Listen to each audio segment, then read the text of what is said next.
Black Flame of the Amazon, featuring Harold Noyce, world-famous explorer in person.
You remember how Grogan, a white renegade of the jungle, imprisoned a celebrated scientist named James Brady.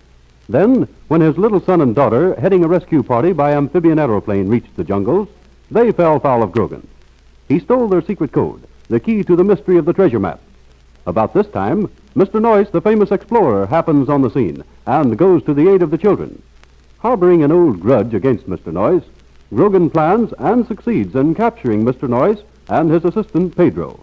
The latter two are to be tortured in the old Indian fashion, buried alive in an anthill. The children, however, pluckily regain possession of their commandeered aeroplane, and with the help of the pilot, Pat Donovan, they await the arrival of Grogan, who is expected at any moment.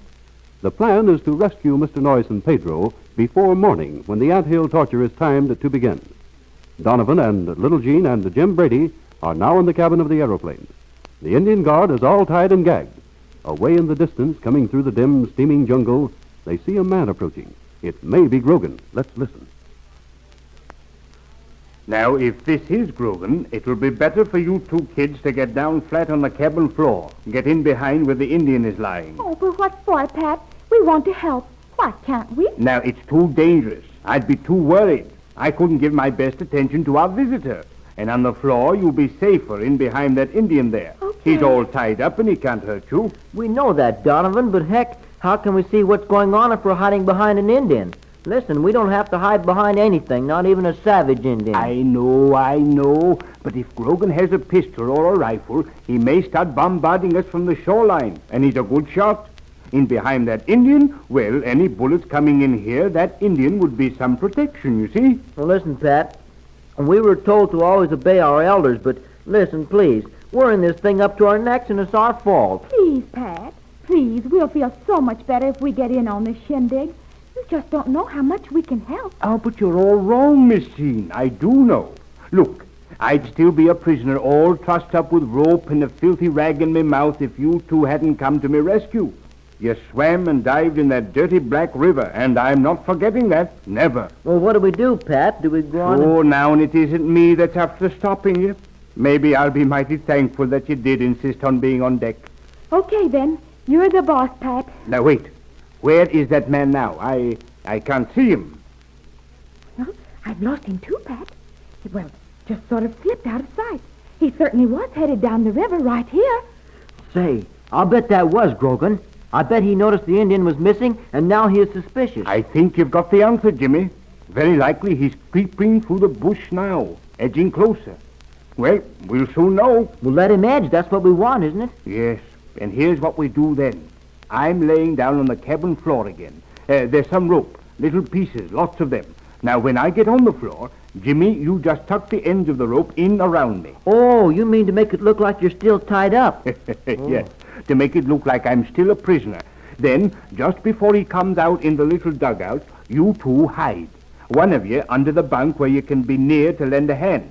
Now, Jimmy, that'll be you. Okay, Pat. Well, say, what about me? I'm still here, you know. I'm not forgetting you, Miss Jean. You've got a big job ahead of you, too. Just this. As soon as we get Grogan in here, first thing he'll do is to bend over. He sure will. Now, I'll jump up and grab him before he can reach for his gun. Jimmy will tackle him around the legs or, well, anywhere. Yes, sir. Now, there'll be a scrap, all right. I'll say there will. You know, Grogan is a big bruiser, all right, and he's strong as an ox, too. While the battle is on, Jean, you get out the cabin door, take his dugout, and get ashore. You understand? All right, I got it so far. I get ashore, then what? You hot-foot it up to the village. Now, with Grogan out of the way, maybe Mr. Noyce and Pedro can bluff their way out of the place and get down here in a hurry. Now, how does that sound? Okay by me, Pat, and just leave it at that. I'll take care of my end of things. I know you will. And now we might as well get going. I'm getting down on my back again. Making a good job of it now, Jimmy. Come on. Oh, but listen, Pat, we forgot something. That Indian here. If Grogan comes in, he'll see the Indian the first thing. By George, Jean, that's right. That's noticing things. I'll say it is. That's good stuff, Gene. That's using the old bean, all right. Well, come on, Jimmy. We got to get this big fellow back into the rear compartment out of the way. Jean, you keep watch at the cabin window there, but be careful to stay well out of sight. Oh, they won't see me, Pat. You go ahead. Let me do the watching. All right. Now, all set, Jimmy. You grab this fellow's big feet. I got I'll him. take him by the shoulders. He's going to be a load, so we got to hide him. Load or no load. Up. Oh. Now, come on. Boost together. Holy mackerel, they must feed Indians on iron bolts or something. Hold it. It isn't Grogan at all. It's another Indian. Oh, heck, and after we got this bird lifted off the floor, too. Just an Indian, eh? Okay, Jimmy. Let this one down. Come on. Easy. There. I've got an idea. We're going to have another Indian in here. Well, this one out on the bank, he's got a blowgun. He's looking across at the ship. Listen. Say, he's looking for his pal. I bet that's the new guard. Grogan is likely to send him down and relieve this one we captured, don't you say? So I suspicion. And we're in a bigger muddle now than if that had been Grogan himself. If that fella over there gets suspicious, the first thing he'll do is to go back and tell Grogan. Yes, he'll spill the beans all right. Gosh, Pat, don't we have the rottenest luck, though? Say, I'll bet he thinks the Indian is inside the cabin, all right. Gosh, Pat, can't you speak Indian? Can't you call back to him or something? Devil a word, my lad. Irish is about all I'm good at. He's still standing there. Hurry, folks, think of something. Say, I got it, Pat. Let's give that bird out there a good look at the Indian on the floor. I mean, if that Indian out there could see this one, maybe he'd come on over. But how? We can't unloose the prisoner.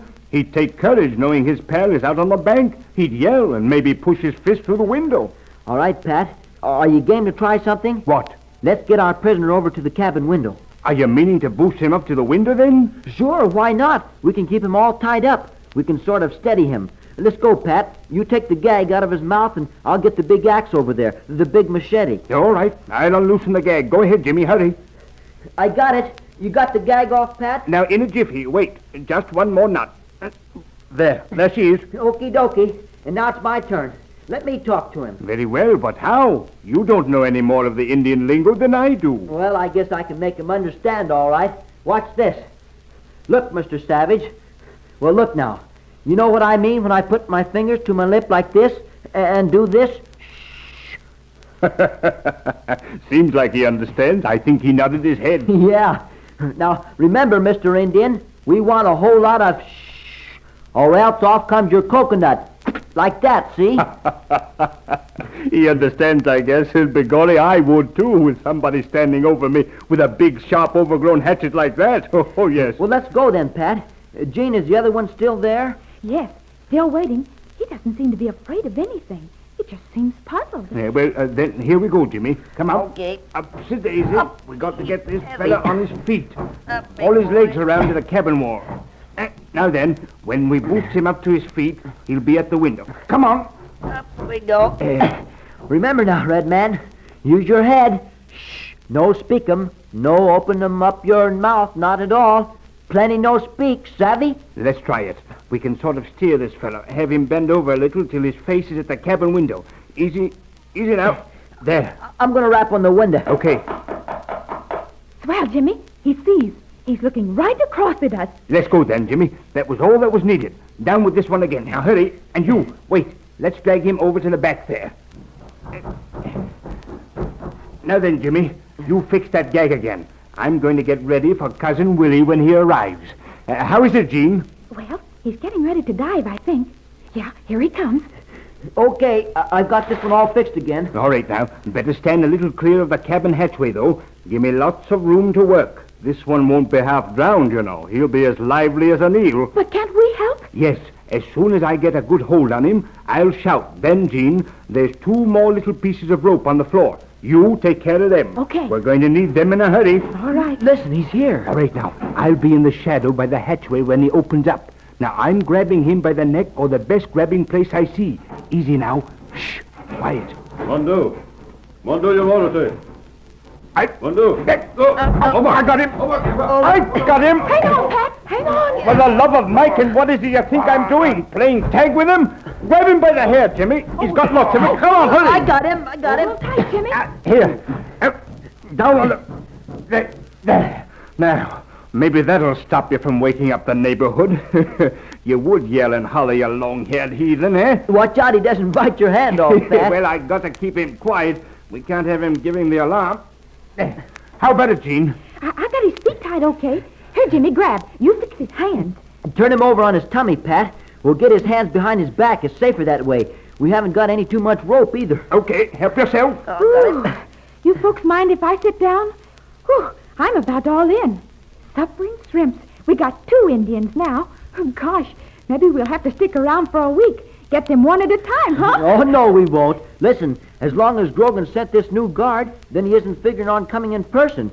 So Mr. Noyce is still in a bad fix, and I'm going to do something about that. But what, Jimmy?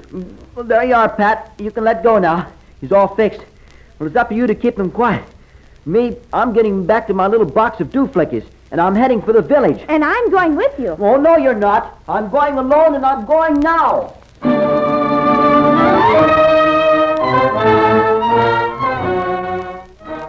Well, that's making up one's mind in a hurry.